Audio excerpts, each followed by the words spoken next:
Değerli dostlar, Ebu Hüreyre'den bir rivayet var. Aleyhisselatü vesselam, bir zaman gelecek, Müslümanlar bir şeyi alırken haram mı, helal mı diye dikkat etmeyecek. Onlar davalarını kaybedenlerdir. Ve onların sözleri geçerli değildirler. Biz Müslümanlar doğru kazanmalıyız. Helal kazanmalıyız. Helal içmeliyiz. Helal giyinmeliyiz. Helal yürümeliyiz.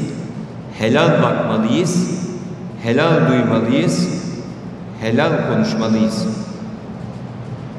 Ama bu helalliği sağlayacak seküler kodlarla oluşturulmuş bu zihinle gerçekleşmez.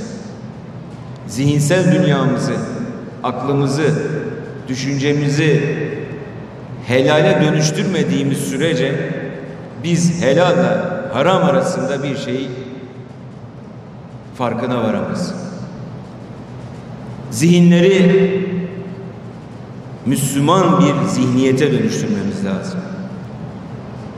1,7 milyar, 2 milyara yakın Müslüman var dünyada ve 4 trilyon dolara yakın bir pazar var.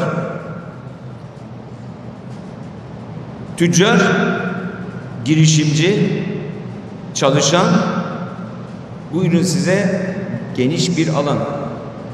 Bu geniş alanda ticaret yapın.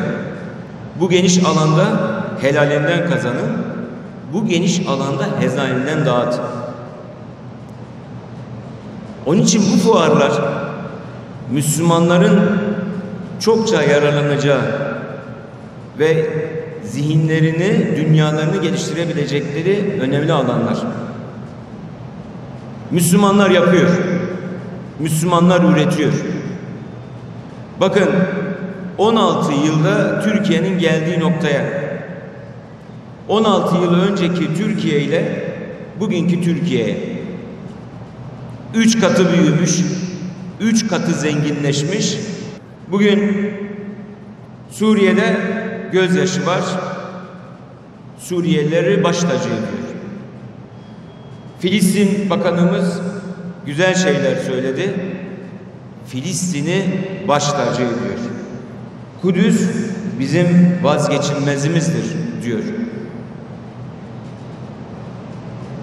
İslam dünyasının neresinde bir kan, bir gözyaşı, bir neredesiniz diyen varsa onların önünde koşuyor, onlar için çalışıyor.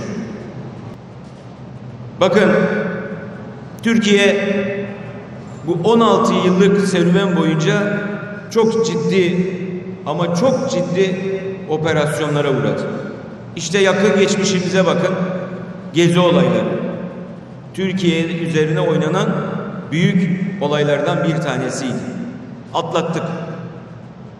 17-25 Aralık yargı darbesi. Geçirdik. Ve en önemlisi 15 Temmuz akşamı bu ülkenin bekasına yönelik çok ciddi bir operasyon yaptılar. Dahili ve harici hainlerle işbirliği yaparak bu ülkenin bekasını ciddi bir şekilde ülkeyi bölecek noktalara getirecek şekilde operasyonlar yaptılar. Onu da geçirdik. Atlattık. Ve daha 3,5 ay öncesinde ta yılbaşından itibaren atılmış olan adımları hızlandıracak bir şekilde başlayan bir ekonomik operasyon vardı. İşte bugün onu da atlattık. Gerek döviz fiyatlarındaki gevşemeler, gerek bankadaki oranların düşmesi ve gerek piyasanın kendisini hızlı bir şekilde regüle etmesiyle bu sıkıntıları da atlattık. Müslüman iş dünyasına çok önemli görevler düşüyor. Müslümanca yaşayıp Müslümanca kazanmak. Ve kazancını da tam %100 hak edebilmek için de zekatını ve sadakasını dağıtarak hareket ediyor. Hem böylelikle kazancımıza kazanç ve en önemlisi bereket koyarken bu bereketin İslam dünyasındaki mazlumlara dağıtılmasında da önemli bir aracılık yapmış olacak. Uluslararası ticaretin temel taşlarından biri olarak artık son dönemde sadece İslam coğrafyasında değil, aslında tüm dünyada küresel bir vaka olarak helal olgusunu görüyoruz. Bu olgunun başrolünü üstlendiği Dünya Helal Zirvesi, İstanbul 2018'in ev sahipliğini yapmaktan da büyük bir heyecan ve mutluluk duyuyoruz.